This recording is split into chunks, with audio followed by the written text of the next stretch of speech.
Well, hello, writers. Welcome to episode number 504 of Ink in Your Veins. I'm Rachel Herron. So happy that you are with me today as I am talking to Savannah Carlisle about selling your book without an agent. And we also talk about moving from nonfiction, straight up nonfiction, to fiction, and how to use podcasts as research. I know you will love the interview that is coming up. What has been going on around here? Oh, I fought off a migraine yesterday, so today I'm feeling quite dumb, and it always kind of leaves me with a little bit of a a dumb feeling hangover. But the newer medication that I have for it works so well, and so I really didn't have a bad time. I just had to be lying down, and today I am catching up. And what else is exciting? I think just going to keep this one really, really short. It is beautiful and sunny outside. Oh, I should hang out my laundry. Forgot to do that because it is beautiful and sunny.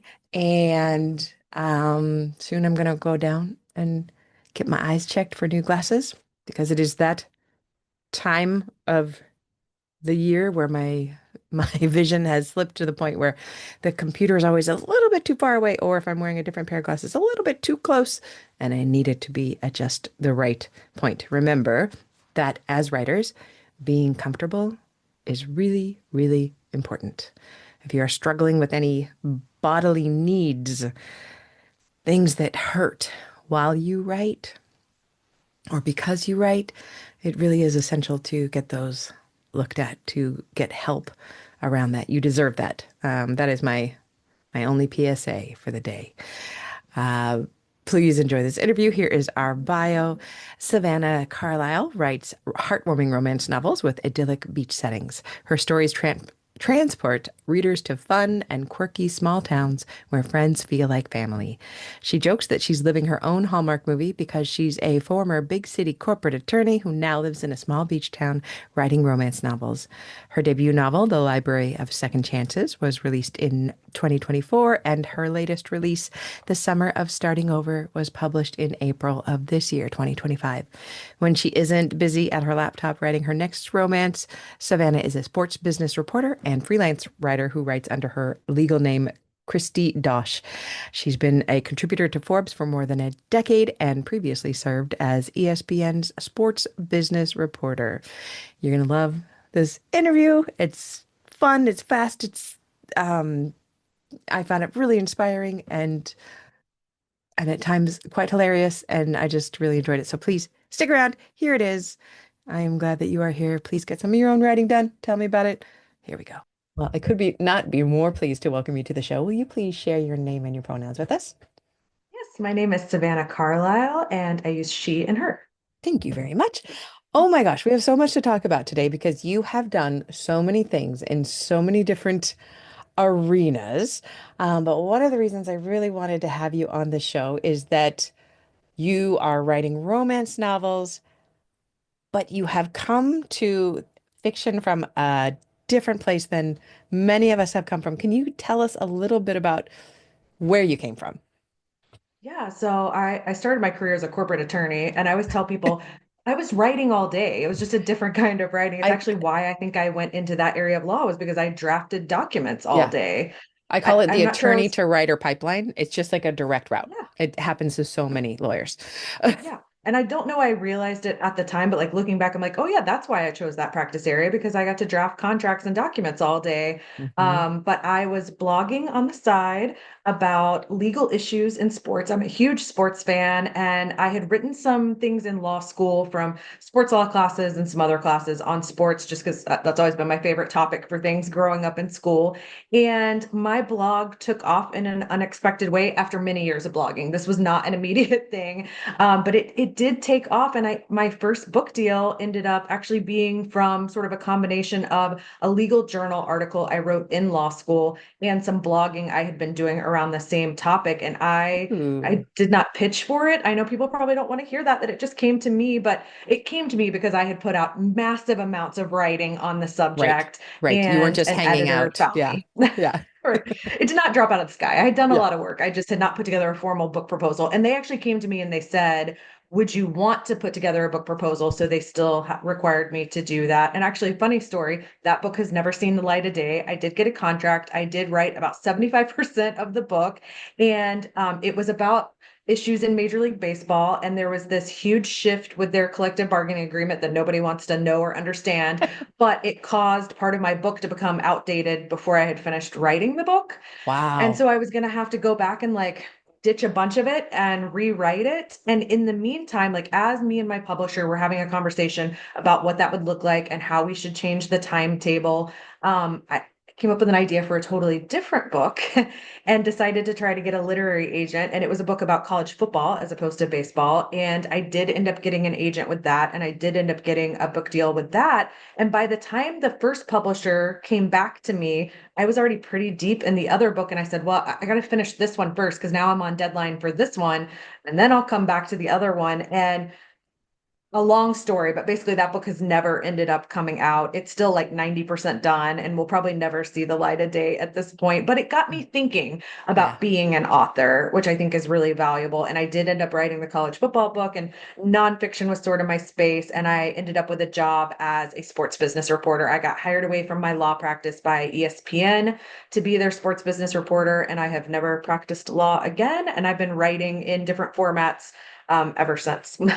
And now, as your bio says, you're kind of living your own Hallmark movie. As you've made this shift, how did that shift happen? How did it occur to you? Is it something you'd always wanted to do? Tell us more about that. Yeah, so I always joke, like people watch Hallmark movies and they're like, who does that? Like who actually like moves from the big city being a lawyer to like a small town? Well, I was a corporate lawyer and I moved to Amelia Island in Florida, which is a very small town. And I got married and I started writing romance books. So I do very much feel like I could be my own Hallmark movie. And I love Hallmark movies. So That's maybe that's so why I cute. followed that path. But Yeah. I have always enjoyed writing. I mean, one of those people who filled notepads as a kid. I actually still have some in a box downstairs, stories I wrote, as a teenager and little, writing awards and stuff that I got when I was young. But I don't think I ever thought about writing as a career field. Like I never thought about being a journalist or being an author. Like I had always wanted to be an attorney and I'm very much on that path. And it was just through like blogging something I was passionate about that sort of took shape. But as I was writing nonfiction, I'm a huge reader of fiction, and I thought, well, I could maybe do that. And that would be a different creative muscles. Like I wouldn't have to Mm. do so much research on all the facts, and I wouldn't have to do all these interviews with people. Like I could just sit down and make it all up. It is harder than that, obviously, but at the time I thought fiction would be so easy because you can just make it all up. This is after I spent 2 years researching my college football book. And so I sat down and I tried to write something and I sent it to my agent. I sent her like the first few chapters and I was like, hey, if I wanted to start writing fiction, would you represent me for that too? And she did represent romance. So she was like, sure, let me take a look at it. And she tore it apart. And she was like, you need to go work on your craft. None of this works. She hated the male main character. She didn't think anything in the story worked. And so I did. Oh, I spent ouch. years after that reading craft books, taking classes. And then I finally took her a book I thought might really work Hmm. in 2019. And unfortunately, we took it out in 2020, about a week before the world shut Oh, down. So it wow. was terrible timing. And Yeah. maybe There was maybe that nothing book wouldn't selling have then. gotten a deal anyway, but it definitely did not get a deal during COVID. Yeah. And we actually decided to part ways, which is always really hard, I think. I had been with her at that point 10 years, I think, with the nonfiction, and she just felt like she wasn't the right fit for me for the romance that I wanted to write. And I'm sort of grateful now that we sort of made that decision to part. I put that book aside. I felt like it had been out to some publishers, and I was like, well, this is dead. And I wrote a whole nother book, and that ended up becoming my debut last year, The Library of Second Chances. So, and I sold that to a small publisher without an agent at the time. So, And went let's down kind talk of a about different that. path. Really, I love that you did that. I love that you made your own sale. And because you have the attorney chops, like most people when they make their own sale, I worry about them and the contract. But how was that experience for you, like negotiating contract? So here's what I always tell people. A smart attorney does not act as their own attorney. So I actually went and hired somebody. Perfect. I looked over That's what I it and recommend I to marked up. most people. But Yeah, yeah, I yeah, actually marked up some things I caught that I was like, I don't think I want to agree to this, or I'd like some different. I had been through the negotiation process on my nonfiction, right. and my agent was always very open about what we were negotiating. So I learned some things that I caught, but I knew an agent who was also a lawyer, and I knew that she did contract review on the side for just a flat fee. And she's not someone who would have been my agent. She didn't rep my genre, but she certainly knew what she was doing with the contract. So she marked up my contract and negotiated it. And now I'm lucky. I've been with the same press, and they've taken that contract like, okay, we didn't change anything but the title and the dates. Here's the contract. So I've only had to pay to have the contract looked at that once. That is so smart. And you do want somebody who is in the expert field of particularly IP contract negotiation because they're looking for those little words that we might miss. And that is so, so, so smart of you.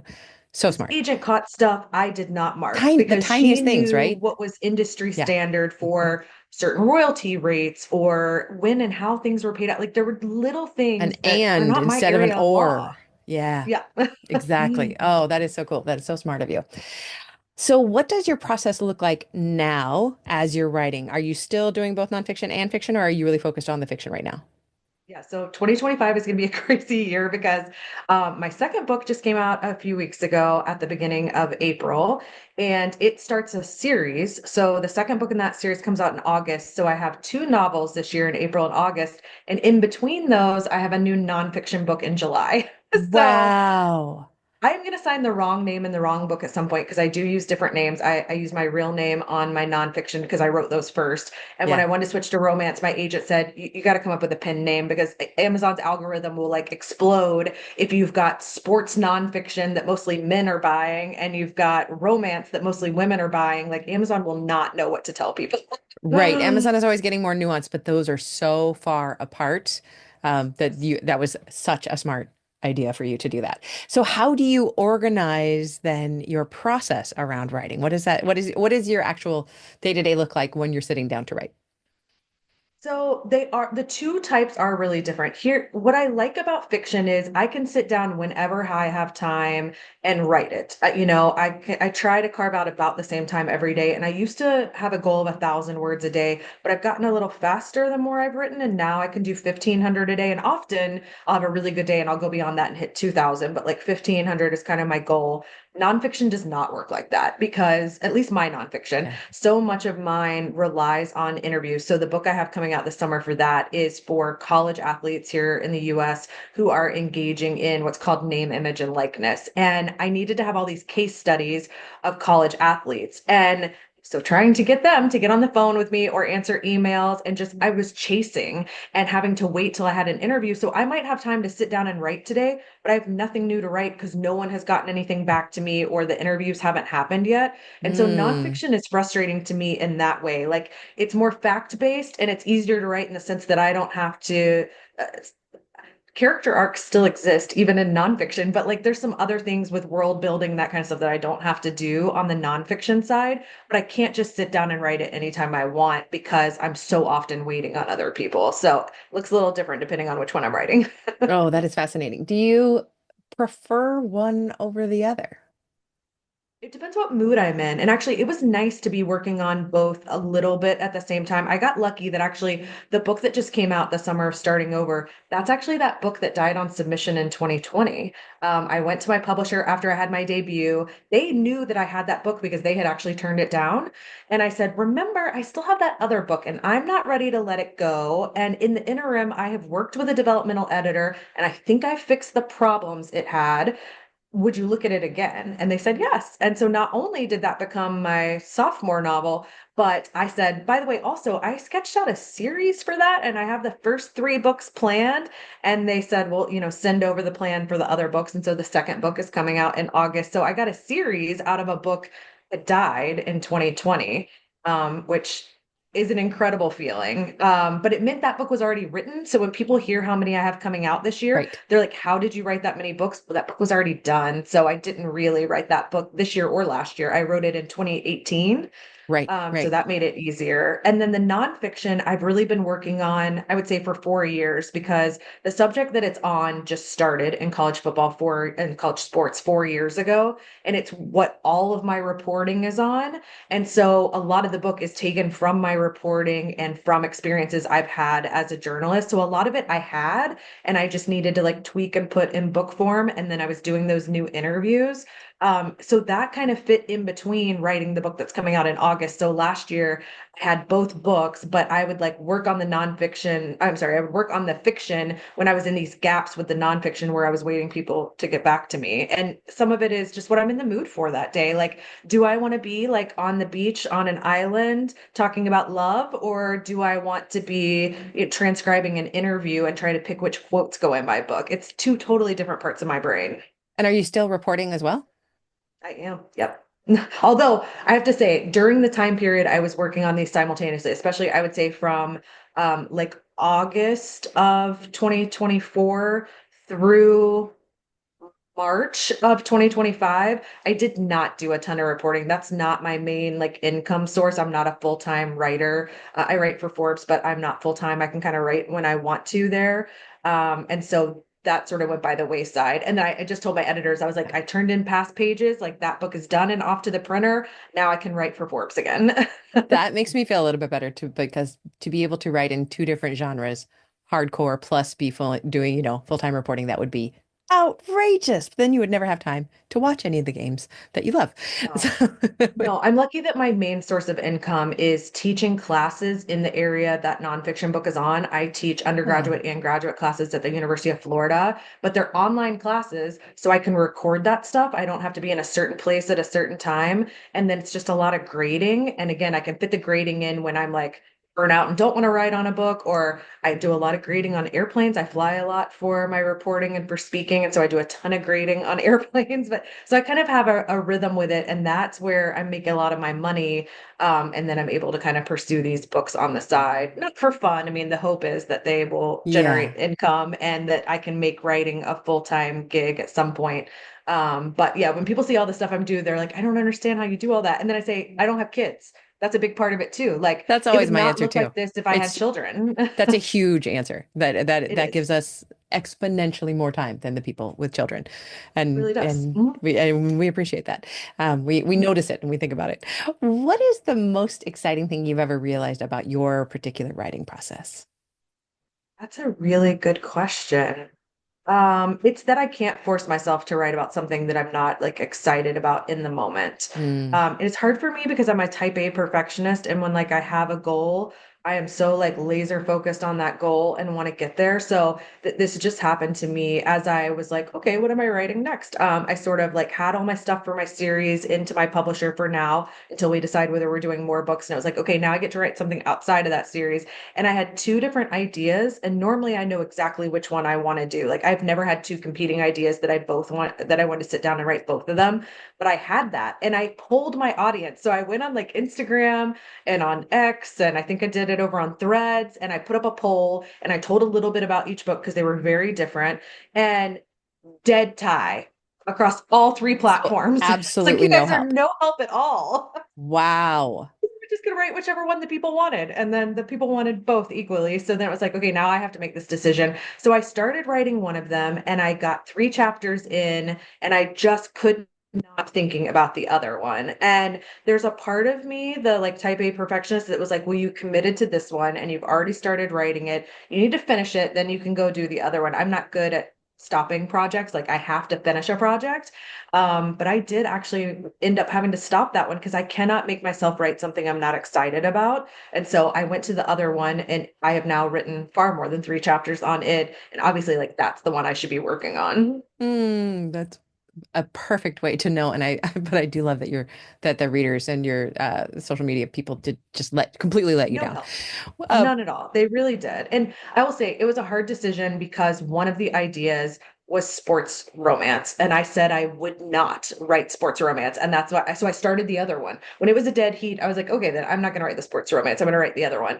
And I couldn't stop thinking about the sports romance. And I've had a hesitancy to do that because I'm not sure I want to mix my worlds. Like I worked mhm. really, really hard to be taken seriously as a sports Yeah. business reporter. Like Yeah. women have a tough time in the space as reporters, and I have spent over a decade like building my platform there. And I don't want something I do on the other side to somehow invalidate. I mean, sports fans are just cruel. And I think that if I write sports romance, I'm going to get some backlash on that side from people. And I don't keep it a secret what my pen name is or anything.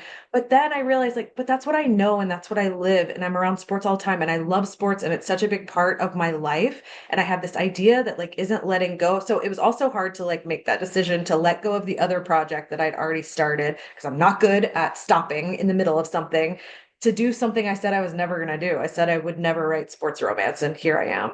But I'm I really love the idea and I can't let it go. I'm so glad you are. You are allowing yourself to embrace your zone of genius, your two zones of genius and putting them together. And you have really good reasons for not wanting that peanut butter and chocolate to go together. But there, I think the reasons to do it might be more. Just that just And I sounds thought, so the smart. male sports fans, they give me a hard time already. Like, how much worse could it be? I've got Exactly. far worse. It's over the They years. Like, will, what could they say? and the kind of sports fans who would, not be thrilled about romance aren't even going to notice the romance. It doesn't exist in their worlds. I'll, Not. it wouldn't, yes, that's what I'm hoping for you. What part The of one thing I writing do worried you, was like, yeah, go on. oh, I was just say the one thing I worried about was like writing about some like, super attractive, athlete or whatever. And then, I'm having to report on somebody and they're like, oh, is it that person? So the one thing I did do was most of my reporting is on college sports and it's mostly on college football and a little college basketball. So the book I'm writing is about professional baseball because I do not report on professional baseball anymore. Perfect. If it helps, So that's how I worked it out. used to write firefighter romance, and I was a firefighting 911 dispatcher for 17 years, and I worked and Yep. lived in the firehouse. And I do remember walking down the hall and I lived 48 hours at a time in the fire station, and I walked down the hall to the kitchen to get some coffee, and the guys were staging a reading of my most recent romance sex scene in from their recliners, trying to figure out who the guys were, and they were not any of the guys that I knew. But so. That is what I'm worried about. That is exactly what I'm worried about. But it was done with a little bit of warmth. I don't know. Will you share with us what you struggle with most in the writing? I hate editing. I love writing the first draft, and I know people feel differently about this. I would write first drafts all day long. If another author wanted to partner with me, I've actually had this conversation with the author. She hates writing first drafts. She loves the editing. And I was like, let's do a book together. I've seen I will write the partnerships first work. draft Yeah. and I will let it go, and you can do whatever you want with it after that in editing because I can like disassociate from it, and that's fine. Like, don't veer too far off course, but I've been trying to convince her for several years now that we could do that together because I love, love, love first drafts. I've seen two teams personally do really well with that for exactly those reasons. Yeah. The Can you editing, all of share it. a can you share a writing craft tip of any sort with us that you picked up? Oh, okay. So I just shared this recently on social media and it seemed to really resonate with people. In the beginning, and I hope a lot of people do this, but in the beginning, I wrote a lot of what I know. So like jobs I knew. I had characters who were attorneys or who were writers. And it was like, okay, all my books can't be like the same few jobs that I've had. I gotta like venture away from that a little bit. And so when I write a character that's a job I've never had before or something I haven't done, like the other book I started was summer camp, an adult summer camp book. Well, I went to summer camp once as a child and I hated it so much that I called my parents and begged them to come pick me up early. And so I'm not a camp person and I don't have these like great memories of the camp traditions and whatever. And so I went and found a bunch of podcasts that were either people talking about their summer camp, like adults kind of reminiscing on their summer camp experience, or I found several where summer camp directors were like talking about their job and about what it's like to run a summer camp. And so if I'm writing a character with a job I've never had before, or somebody super close to me hasn't had, I will go listen to like a dozen or more podcasts of somebody who has that job or does that thing just to get like more little anecdotes about what that job is like on a more granular level. And I think that strategy has worked out pretty well. That is so smart. And I've never heard anybody talk about that particular strategy. And it's easy to do. You do the search, you listen while you're doing other things, and you are Yep, absorbing all of that niche information along with the stories because people share the funny stories when they're talking about those kind of things. exactly. I love that so much. What is the kindest thing you've ever done for yourself as a writer? Myself. Oof. Um, it might be that book that I didn't give up on. I mean, it would have been really easy to say, well, this book went on sub, and several of the rejections we got had the same problem, and it wasn't a problem I had any idea how to fix. Like, I was so stuck on that and could not figure out how to fix it. And it would have been really easy to just let that book. I mean, you hear authors all the time who say their first book or their first five books like never saw the light of day, and that you have to put that aside and write the next book. And I did do that. I did put it aside and write the next book, but I just wasn't ready to give up on it yet. And now I'm so glad I didn't, because not only did it find a home, but now it's going to be a whole series. And now that it's been out for a few weeks, like somebody wrote a review. I will never forget this as long as I live, I don't think. Someone wrote a review, and in the review, they had heard me talk on social media about how this book almost didn't become a book, that it died on sub, and that how hard I fought for it. And in her review, she said, I've heard the author talk about this, and I can't imagine a world where Callie and Jesse would have never existed. And I was like, I was crying when I read it, because that just meant so much. After all, I lost my agent. I didn't get a book deal with it. Like, I went through a lot with that book. And then I worked really, really hard to fix the problem in that book. And I think it sounds like I fixed it. And now they are out there living and breathing without you. They're doing their Yes. their character things out there right now. Somebody is reading your book, or somebody's lying in a tub reading the book. I mean, isn't that It's incredible? And nuts. they're alive. I That's magic to me. That is, thank you for sharing that. That is so beautiful. Can you tell us about a time when you knew suddenly that you had ink in your veins? Ooh, I don't ever remember not writing. Like, I just always remember my grandparents had a pool and they lived very close to me. So I spent a lot of time in the summers laying by the pool.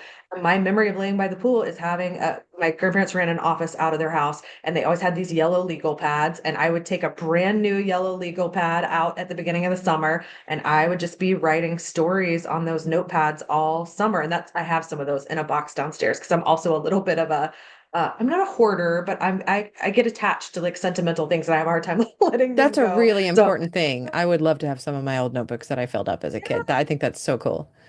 I haven't looked at them in a while, and I'm sure they're super cringy now, but I'm glad I kept them. And my parents actually have a book. I always say I give a lot of credit to my elementary school and our principal.